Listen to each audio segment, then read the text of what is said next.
Jadi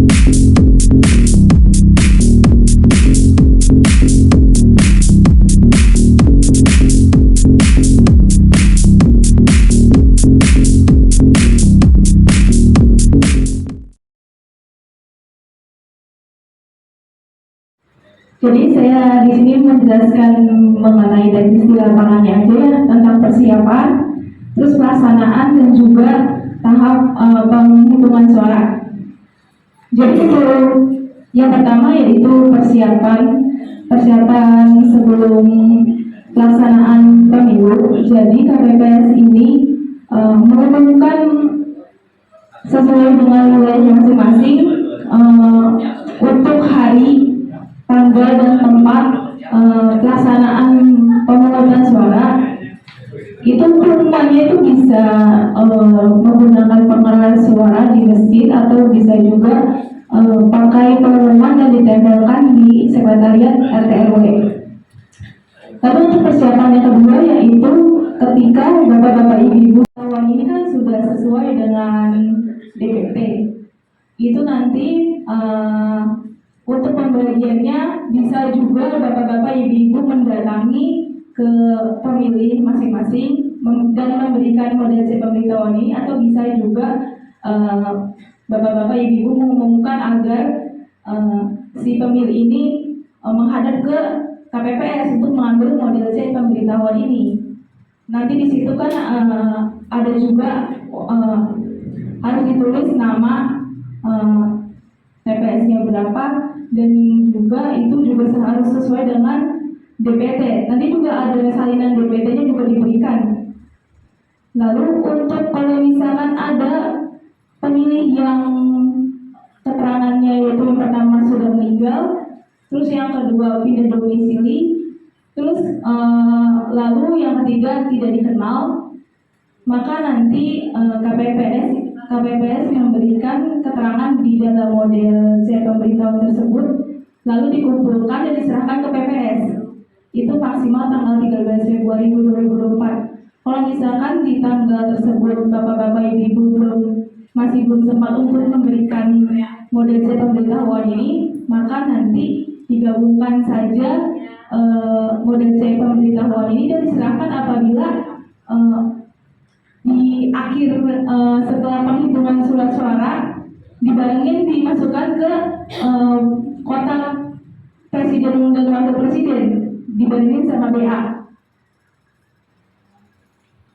Jadi begitu. Jadi maksudnya gini, kita langsung tanya jawab tadi di saat momennya seperti ini. Artinya biar kita jadi model C ini nanti ke PPS jadi grupnya perkataan. Jadi biarkan kita ada kesempatan untuk isinya kapan gitu. Maksudnya di tanggal 9 atau tanggal berapa? Boleh tahu. Jadi biar kita ada persiapan isi langsung di dalam di tanggal 13 paling maksimal tadi kan ya. Jadi maksudnya kita mohon maaf nih kalau kita setelah ini biar kita langsung tahu biar langsung klik gitu. Nah ini untuk model C ya Pak ya. Sebelumnya kita juga udah bertanya kepada KPU kapan diberikannya, tapi dia hanya menjawab secepatnya dan tidak dikasih untuk tanggalnya tanggal berapa itu belum tahu kita. Dia cuma hanya ngomong secepatnya aja gitu. Jadi mungkin kalau sudah dari kelurahan sekretariat langsung dikabarkan gitu. Ya, kalau misalkan sudah turun ke PPS akan kita segera infokan ke grup ketua. Siap.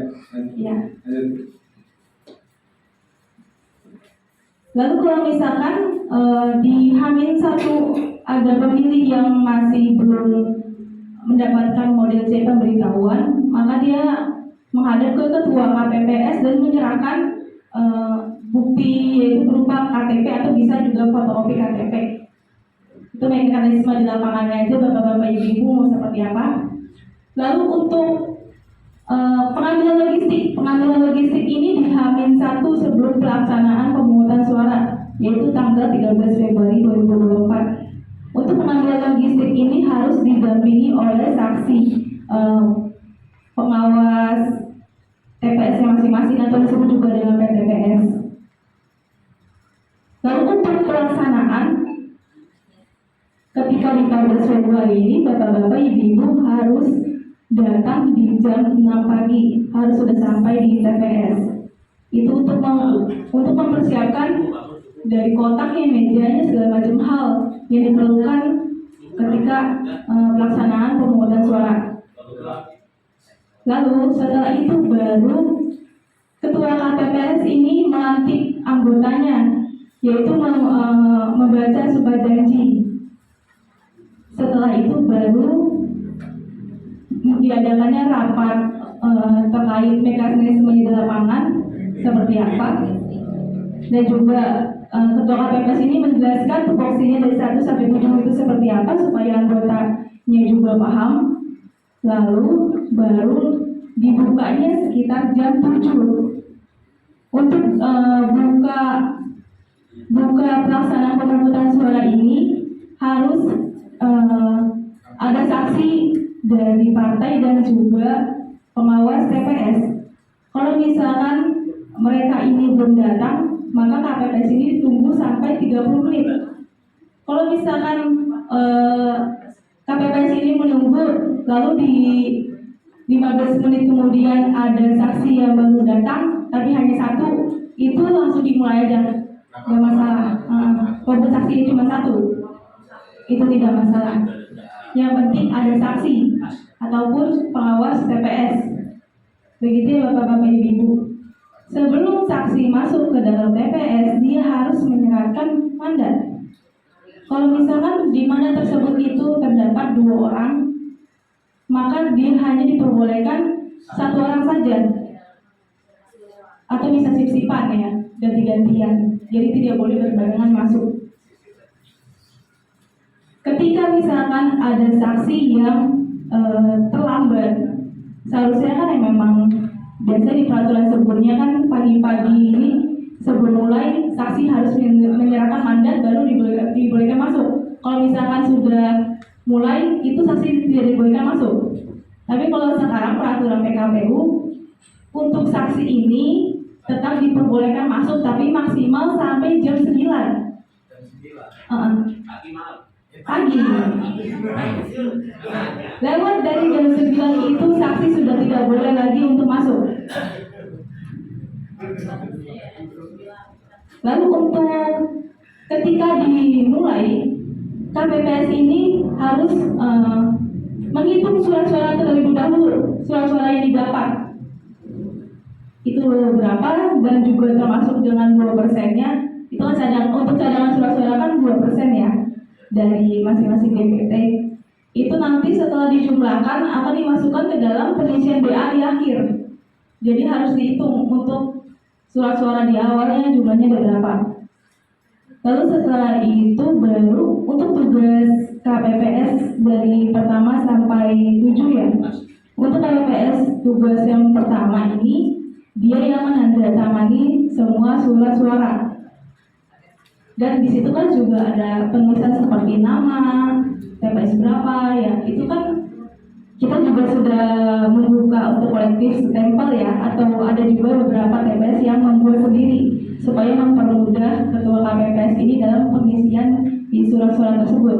Nah, untuk cap stempelnya ini dibantu oleh KPPS 2 atau 3. Jadi KPPS 1-nya hanya menandatangani, untuk capnya, bagian capnya itu mekanisme di lapangannya aja, mau KPPS 2 atau 3 yang membantu.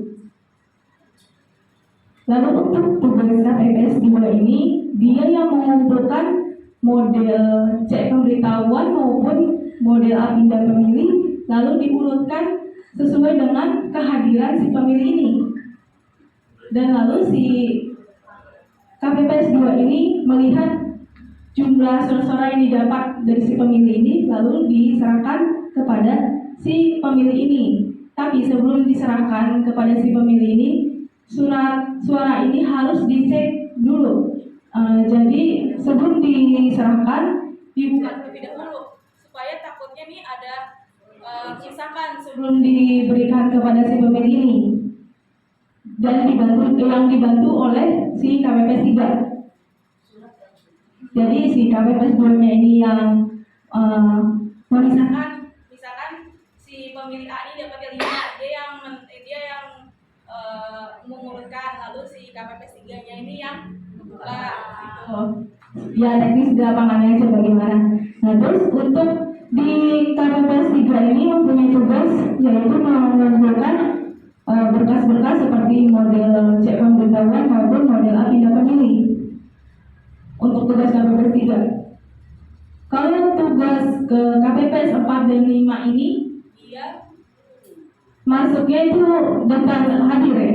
Jadi KPPS 4 ini yang mencocokkan kalau misalkan ketika pemilih ini misalkan masuknya dia di DPT.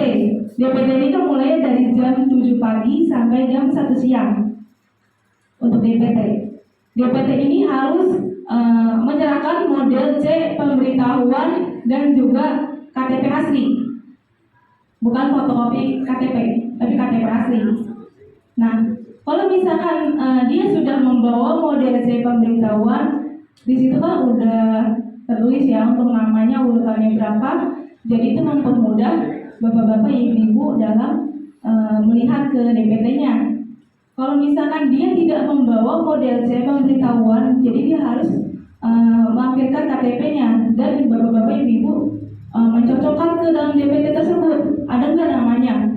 Kalau misalkan datanya sesuai, baru dia mengisi absensi, tapi hanya mengisi tanda tangan saja di KPPS 5. KPPS 5 ini yang menjaga daftar hadir, dan KPPS 5 ini yang menulis nama-nama si pemilih, lalu si pemilih ini menandatanganinya aja. Jadi untuk namanya tidak boleh si pemilih yang menulis, harus KPPS 5. Begitu juga untuk DPTB dan DPK. Untuk DPTB ini pemilihannya dari jam 11 sampai jam 1 siang mulainya. 2 jam atau 1 jam? 2 jam. Dari jam 11 sampai jam 1. Untuk DPTB ini si pemilih harus membawa model A pindah pemilih. Kalau misalkan dia tidak membawa, ini contohnya seperti ini ya.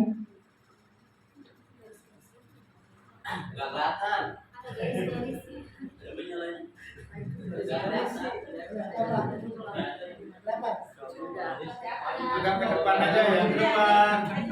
Kalau enggak ini di link grup ketua KPPS kan saya sudah share ya, atau di deskripsi grup ketua KPPS di situ kan udah ada materi contoh surat model A pindah pemilih itu sudah saya cantumkan.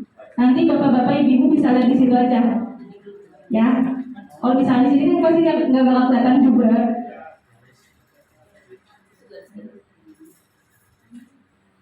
Nggak kelihatan ya? Iya, bisa lihat di grup aja kalau misalkan ada yang masuk. Jadi untuk DPTB ini, si pemilih ini wajib untuk membawa model A pindah pemilih. Kalau misalkan ada yang tidak membawa tapi dia ngotot mau mencoblos, maka bapak-bapak ibu-ibu wajib untuk menolak, apapun itu alasannya. Karena kita juga sudah membuka DPTB ini dari bulan antara September atau Oktober sampai 15 Januari. Itu udah cukup lama ya kan kita membukanya. Nah kalau misalkan ada yang masih ngotot, kan saya nggak ada pemberitahuannya DPTB segala macam hal, saya taunya kayak yang dulu tetap masih bisa, dia tetap tidak bisa. Jadi KPPS ini wajib untuk menolak. Untuk KPPS 4 dan 5 ini jadi harus tegas ya. Kalau misalkan ada pemilih yang ngotot kayak begini. Nah kalau misalkan ada pemilih yang tidak masuk ke dalam DPT maupun DPTB, tapi DPT-nya sesuai dengan domisili yang ingin, maka dia masuknya ke dalam DPK, daftar pemilih khusus. Itu dari 12 sampai 1 jam. Kalau misalkan si pemilih ini juga KTP-nya harus dicocokkan juga sesuai dengan TPS-nya. Kalau misalkan dia masuknya di di RT 2 RW 2 tapi dia mau nyoblos di RW 16 itu tidak bisa. Jadi harus sesuai dengan domisilinya. Untuk persyaratannya dia melampirkan fotokopi KTP, begitu juga dengan DPTB melampirkan fotokopi KTP. Kalau misalkan DPT baru KTP asli dan nanti dibalikan ke si pemilih. Nah kalau misalkan untuk DPTB dan DPK harus membawa fotokopi KTP, jangan pakai foto dikirim di WhatsApp. Jadi itu harus di print dulu atau di fotokopi, terserah dari si pemilih. Kalau ini yang apa? Iya, harus fotokopi dulu. Harus fotokopi dulu. Suruh fotokopi dulu ya. Iya. Juga cek itu ya. Kalau misalkan dia mau menggunakan hak suaranya harus import lah ya, harus fotokopi. Nah terus kalau misalkan ada pemilih yang baru usia 17 tahun tapi dia tidak masuk ke dalam DPT juga, maka dia harus melampirkan fotokopi resi KTP. Kalau misalkan nggak ada, bisa pakai akte kelahiran ataupun kartu keluarga, di antara tiga itu aja, fotokopinya aja. Tapi tetap harus menunjukkan yang aslinya atau kan fotokopinya. Enggak, fotokopinya aja. Fotokopinya aja. Nah, kalau misalkan datanya sudah sesuai, baru mengisi absensi di KPPS 5. Untuk absensinya nanti terpisah, ada DPT, DPTB, DPK. Jadi jangan digabung. Bu, ulangin lagi deh, biar tidak bingung. Yang KPPS 1 fungsinya apa sih? Tangan. Tanda tangan, memimpin rapat. Oh iya, terus KPPS 2. Dan juga dia nanti ketika penghitungan surat-suara KPPS 1 ini dia yang membagikan tugas-tugasnya ke anggota. Misalkan si anggota si KPPS 2 yang menghitung, ada juga yang bagian teriaknya, ada juga yang bagian penulisan PA. Itu tugas KPPS 1. Teknik lah itu. Ya.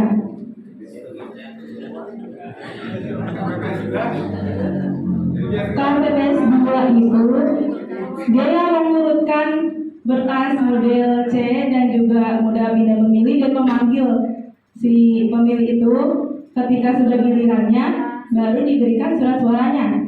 Tapi sebelum diberikan itu harus dibuka terlebih dahulu. Ya.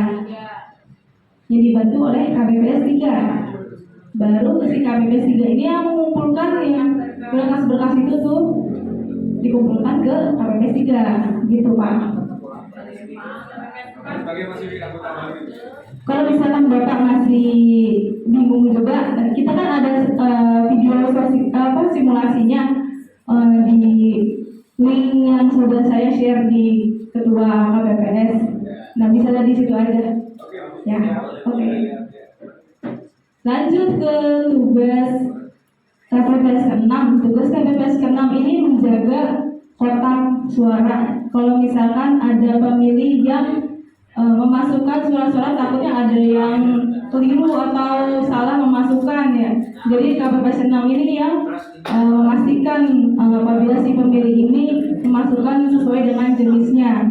Dan juga dia mengawasi ketika si pemilih ini sedang mencoblos, takutnya nanti dia merekam ataupun memfoto, itu tidak boleh.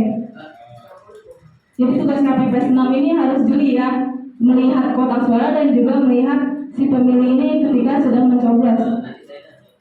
Lalu untuk KPPS ke-7, dia yang menjaga tinta suara. Jadi si pemilih ini apabila sudah selesai menggunakan hak suaranya, baru dia memasukkan jari kelingkingnya ke dalam botol tinta suara. Harus 1 ruas jari. Kalau misalkan dia maunya sedikit doang, harus keberanian di KPPS 7. Ditekan. Jadi butuh keberanian si KPPS 7 ini untuk menekan apabila si pemilih ini Kalau kita minus yang dalam atau gitu kan 1 jari atau 2 ruas. Kalau ini satu. Ya, pasti semua kanan. Lalu habis itu masuk ke perhitungan surat suara. Jadi untuk saya contohkan mengenai surat suara sah.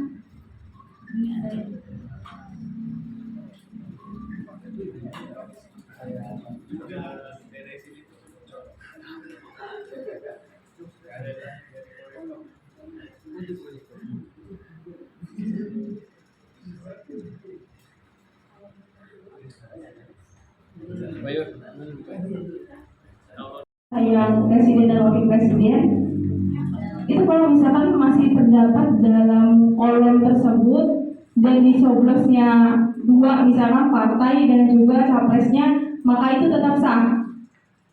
Kalau misalkan lebih dari dua sah itu jatuhnya rusak, maka hitungnya tidak sah. Kalau misalkan ini untuk presiden ya, selama masih di dalam kotak tersebut mau coblosnya satu atau dua itu nggak masalah, tetap sah. Kecuali kalau tiga tadi baru tidak sah. Kalau dicoblosnya misalkan menggunakan jari itu masih sah karena bagiannya masih tidak ada yang hilang. Kecuali kalau misalkan memakai rokok, rokok kan pasti ada bagian yang hilang, maka itu dihitungnya rusak atau surat suara tidak sah. Kalau 3 lubang berarti nggak sah. Nggak sah. Dalam satu kolom. Dalam satu kolom.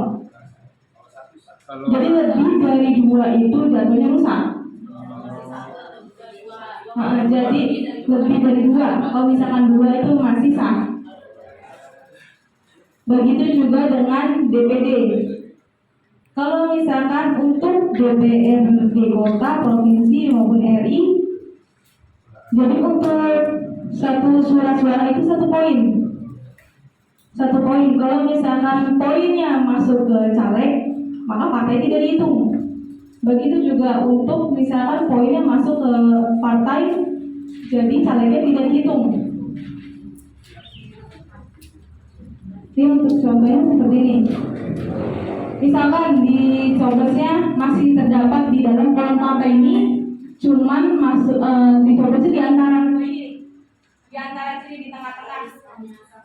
Ini masuknya ke mana? Partai. Partai. Oh, tengah-tengah sini masuknya partai.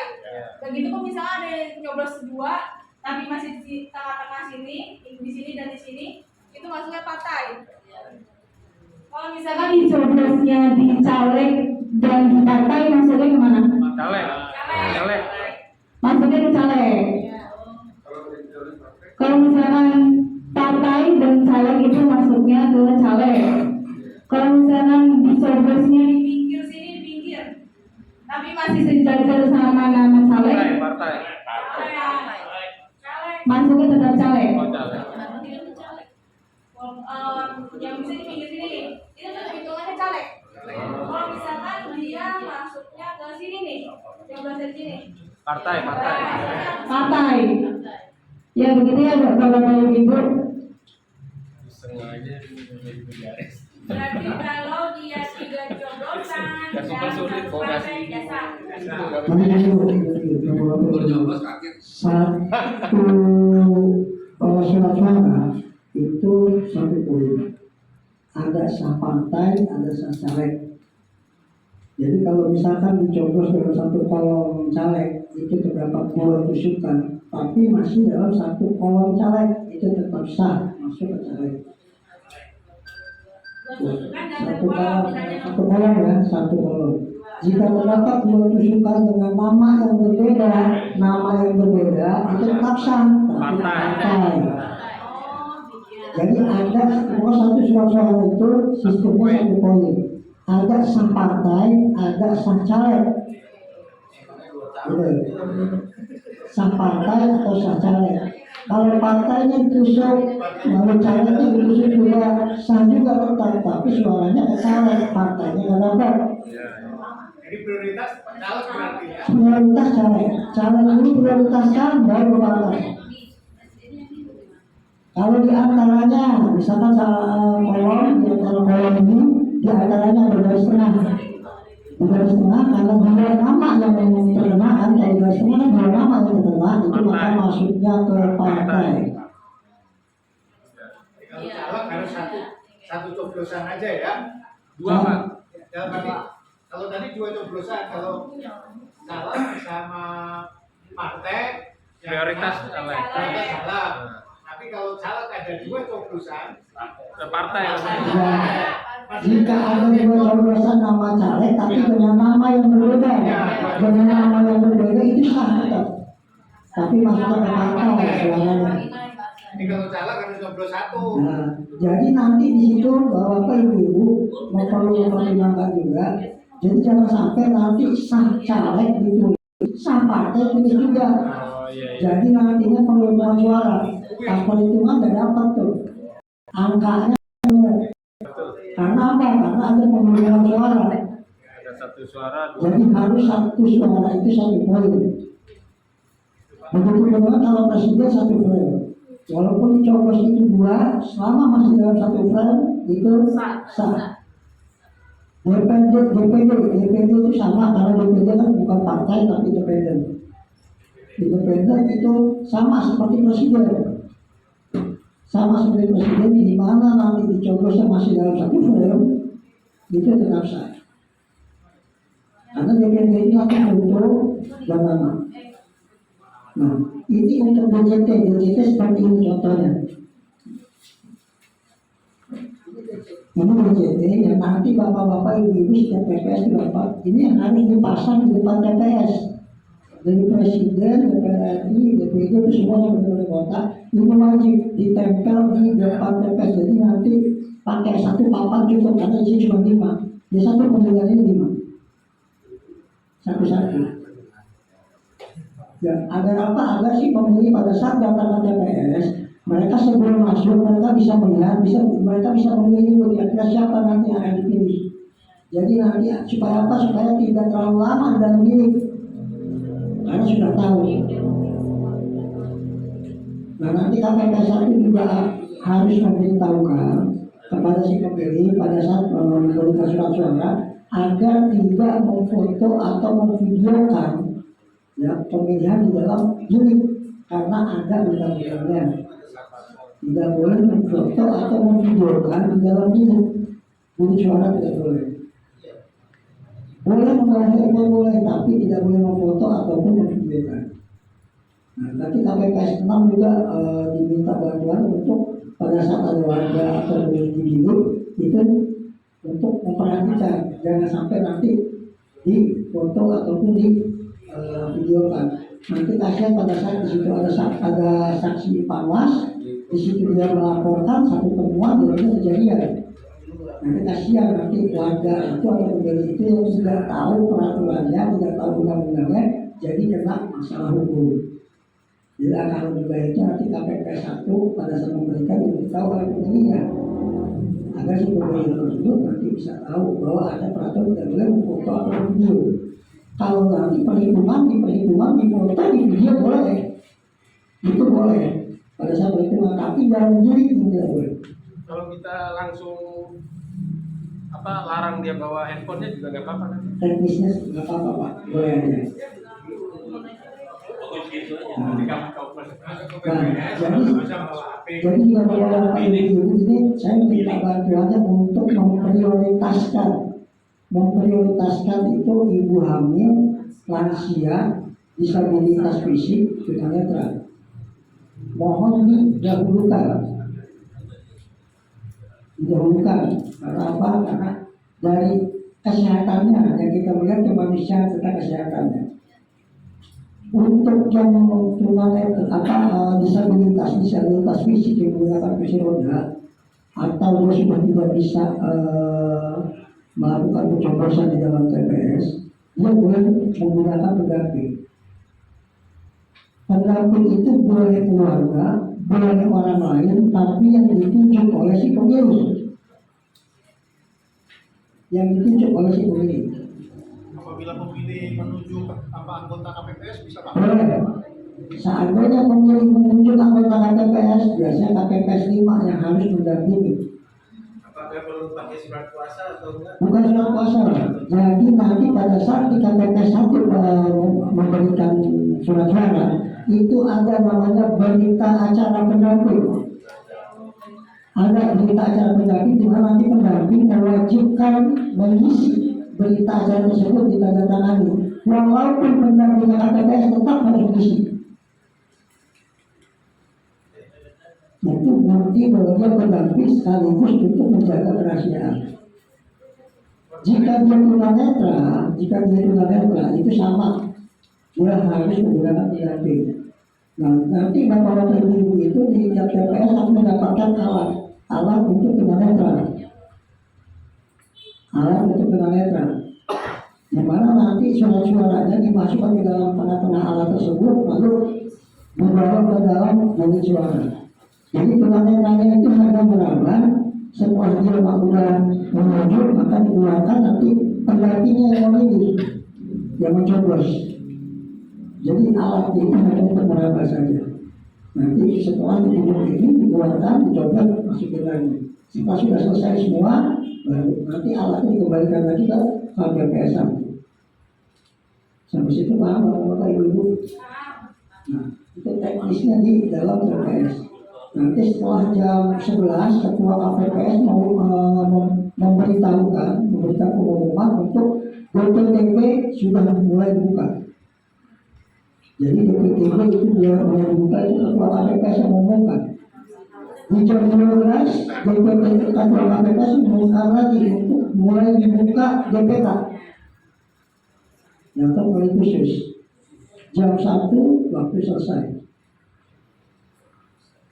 Jadi kalau jam 13.00 waktu selesai, tinggal melihat kerjasama oleh Dinas Pamsum di depan. Kira-kira ada beberapa warga yang belum masih dalam antrian di luar.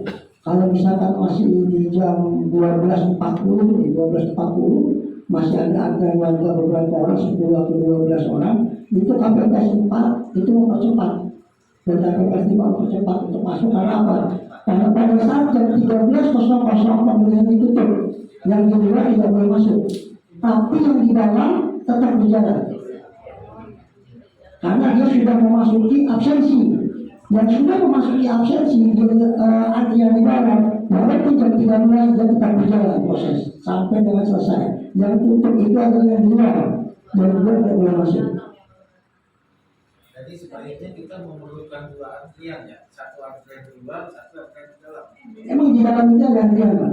Ya, jadi pada saat penghitung mendaftar sudah mendaftar, nanti kan disuruh dulu Pak untuk mengubah antrian. Nanti dipanggil oleh KPPS 1 atau KPPS 2 yang memanggil.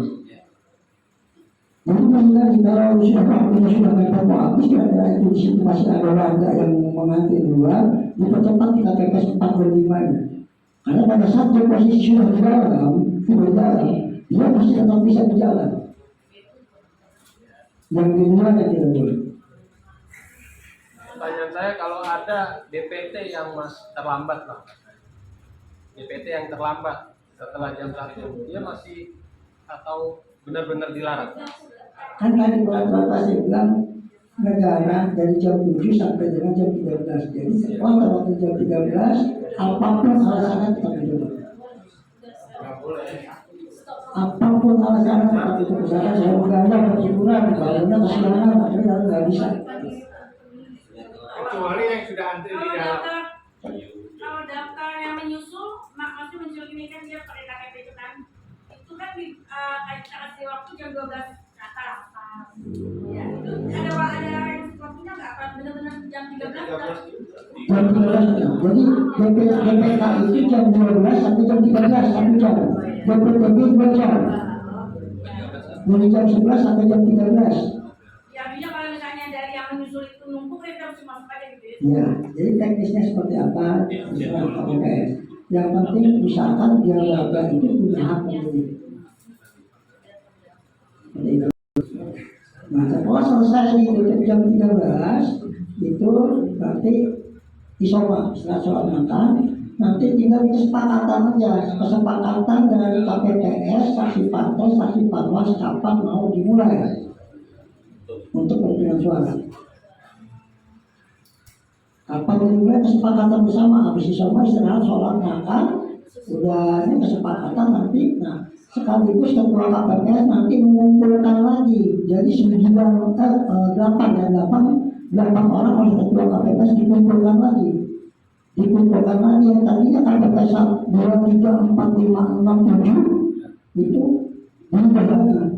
Jadi nanti ketua KPPS yang akan menentukan lagi siapa yang membuka surat suara, siapa yang menjadwalkan, siapa yang menulis di BA di papan ke BA Prano, ya, siapa yang akan memberitahu atau pada saat di sini sah ini nanti kan ada yang memberitahu itu, nanti siapa yang tugasnya melipat dan menghitung. Itu berubah lagi ketua KPPS nanti membentuk lagi dari ke 8 boleh diikutkan serta kami masuk untuk membantu boleh. Karena ini merupakan proses perhitungan itu belum masuk apa sih akan masuk untuk membantu. Apa aja tadi Bang Angga persiapannya menghitung. Persiapannya kan menghitung surat suara, misalkan menghitung nanti yang buka surat suara siapa, lalu yang menghadapkannya siapa, yang menghadapkannya nanti kan yang melakukan didampingi oleh saksi partai dan saksi kamar juga dia jaraknya lebih dekat akan dekat juga melihat nanti siapa yang mau memberitahukan ya sah atau tidaknya untuk memberitahu si penulis menulis di BA. Nanti siapa nih yang menulis BA-nya, BA Prano, yang menulis BA Prano siapa, yang menulis BA hasil salinan, C hasil salinan. Nanti kan ada C hasil Prano yang besar, yang di papan C hasil Prano. Nanti ada C hasil salinan. Nanti siapa yang menulis? Dua ya, yang nulis di meja sama yang nulis di Ya, kalau C hasil salinan itu kan kecil Bang. Bagian apa?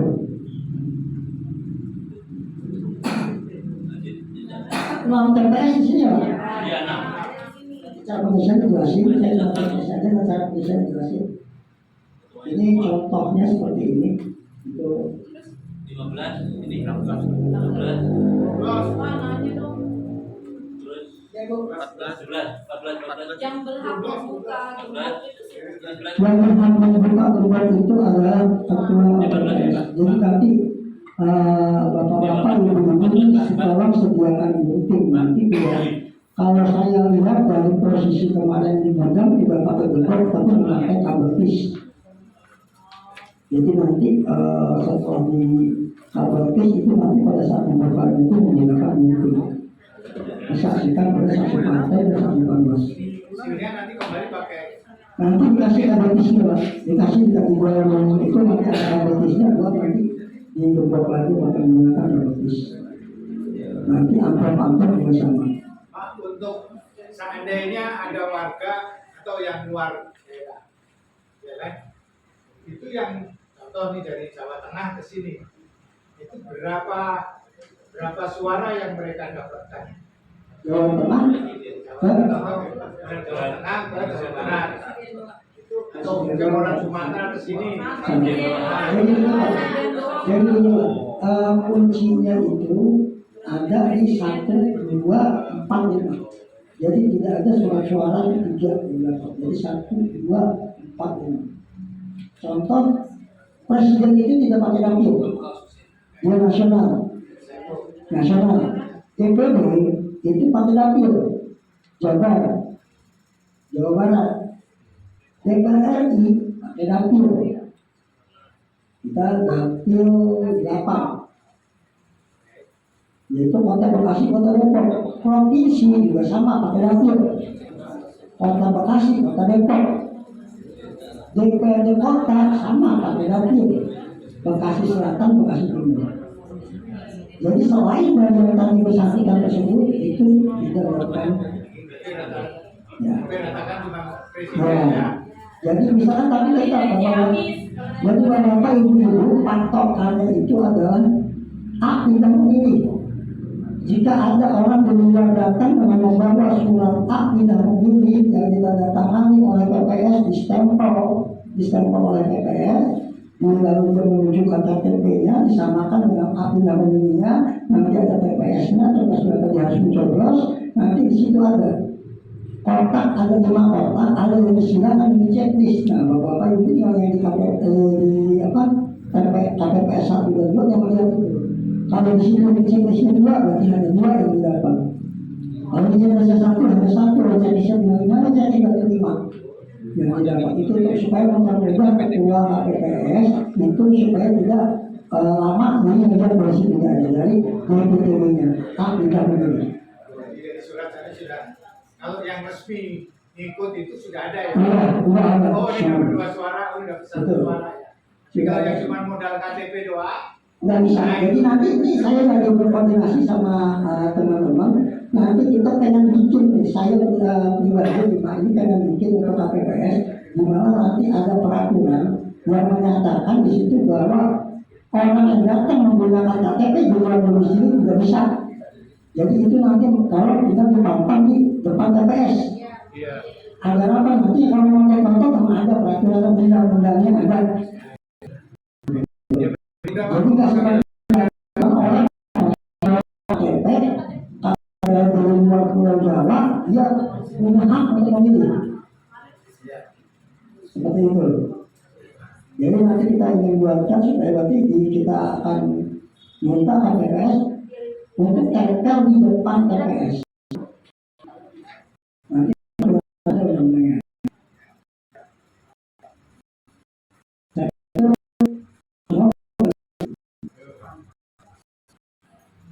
Untuk pengisian surat surat dosa juga apa sudah mulai minta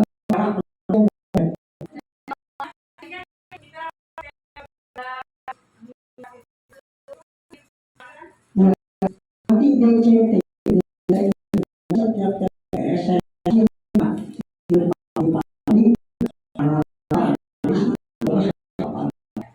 presiden DPR RI sampai DPR nanti memasang semua supaya pemilih itu bisa tahu sebelum dia masuk ke TPS dia bisa lihat kira-kira siapa yang akan dia pilih dan yang dia ingat nanti dia masuk mendapatkan surat suara itu dia ingat supaya tidak lama lagi. Paham? Cara pengisiannya untuk DA.